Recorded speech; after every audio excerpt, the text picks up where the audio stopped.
Hello and welcome. Today we study The Bell Jar by Sylvia Plath. The Bell Jar is the only novel written by Sylvia Plath. It was first published in the United Kingdom on January 14, 1963. Plath used a pen name for the first edition. The name was Victoria Lucas. The book is semi-autobiographical. That means the story is partly based on Plath's own life. This video covers summary, explanation, analysis, and themes of The Bell Jar by Sylvia Plath.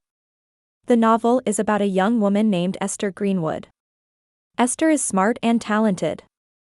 She wins a summer internship at a magazine in New York City. At first it looks like a dream. Inside, Esther feels confused and unhappy. The title, The Bell Jar, is very important. A bell jar is a glass cover used in science.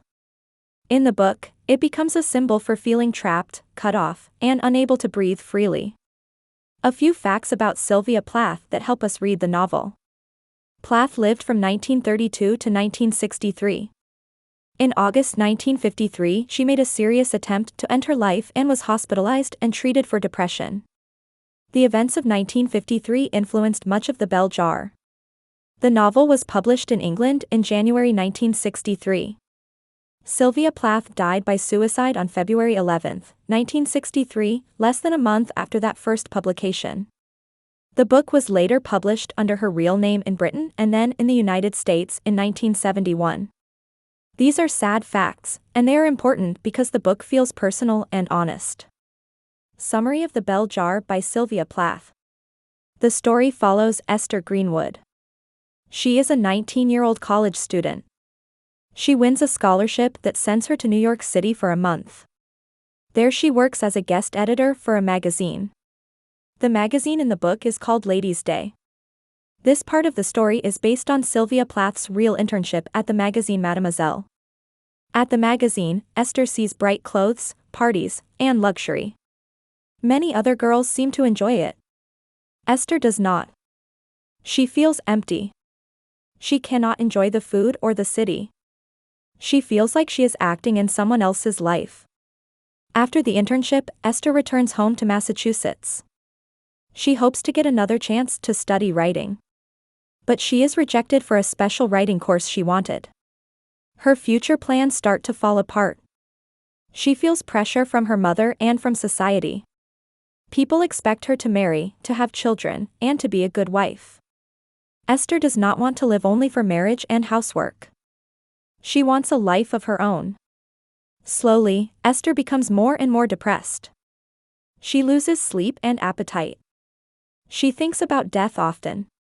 She tries and fails in some small ways to end her life. She even goes far out into the sea to try to drown, but her body keeps her alive. Then she makes a serious attempt. She swallows many pills and hides in the cellar. People think she is missing or dead. She is found alive and taken to hospital. In the hospital she receives different treatments. At first, a male doctor gives her electric shock treatments in a way that frightens and harms her. Later, with help from a friend and a benefactor, she is moved to a private hospital. There she meets Dr. Nolan, a female doctor who treats her more carefully. Esther receives more controlled shock therapy and other treatments that were used at that time, including insulin treatment. Some of those old methods are now known to be harmful or discredited. Under Dr. Nolan's care, Esther slowly improves. By the end of the story, Esther has recovered enough to meet with doctors. They must decide whether she may leave the hospital and go back to school. The ending is open. We do not know for certain how her life will turn out. The final line shows that she still breathes and is alive. That is a small but important hope. Explanation and analysis of The Bell Jar by Sylvia Plath. The book is told in the first person. Esther tells the story herself. This makes the book feel personal. We hear Esther's thoughts and feelings directly. This helps the reader to understand depression from inside. The bell jar is the central image. Esther says she feels like she is under a bell jar.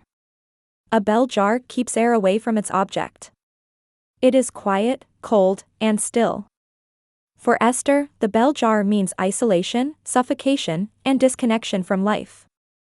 She watches the world through the glass. She cannot touch it. The image returns again and again in the story. One of the most famous passages is the fig tree scene. Esther imagines a fig tree full of figs. Each fig is a different future. One fig is marriage and children. One fig is being a writer. One fig is travel. She feels she cannot pick only one without losing the others. She stays sitting and hungry, and the figs begin to shrivel and fall. This passage explains her fear of making a choice and her feeling of being trapped by options. Plath writes about the treatments of the 1950s. The book shows how psychiatry then could be rough. Esther's first shocks are careless and scary. Later, proper care helps her. The novel shows both cruelty and kindness in hospitals. It shows how medical care could fail and also how a caring doctor could help. The book is semi-autobiographical. Many events mirror Sylvia Plath's life. But it is also a novel. Plath changed names and details. We must read it as both true and made up. This combination makes the book strong. It is honest but also shaped as art. Plath writes with sharp images and clear everyday speech. The voice is clever, direct, and often bitter. This combination keeps the reader close to Esther's mind. Themes of the Bell Jar by Sylvia Plath.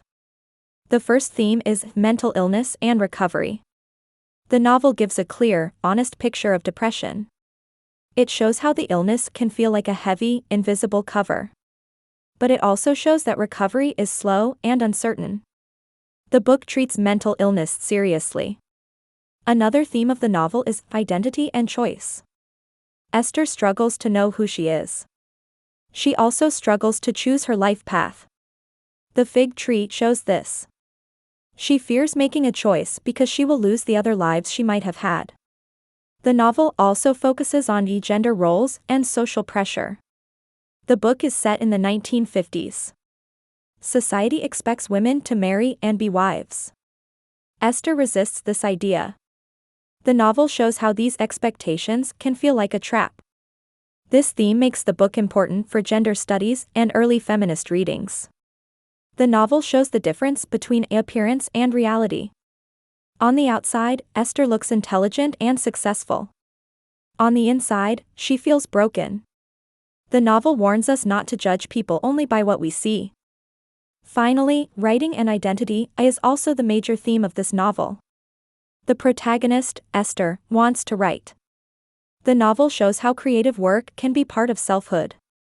Writing is both a goal and a way to understand the self. Conclusion. The Bell Jar by Sylvia Plath is a powerful book. It tells a personal story but also speaks to many readers. It teaches us about depression, about choices, and about the pressure on young women in the 1950s. The bell jar image stays with readers. The fig tree scene is remembered by many people. The book is sad but also honest. The final moment, when Esther faces an interview with her doctors, leaves us thinking. The ending gives us small hope. She is alive and she breathes. A few final factual notes to remember. The book was first published January 14, 1963 under the name Victoria Lucas. Sylvia Plath died on February 11, 1963. The U.S. edition appeared later, in 1971. The novel is semi-autobiographical. Many parts are based on Plath's life, but it is still a work of fiction. Thank you for watching.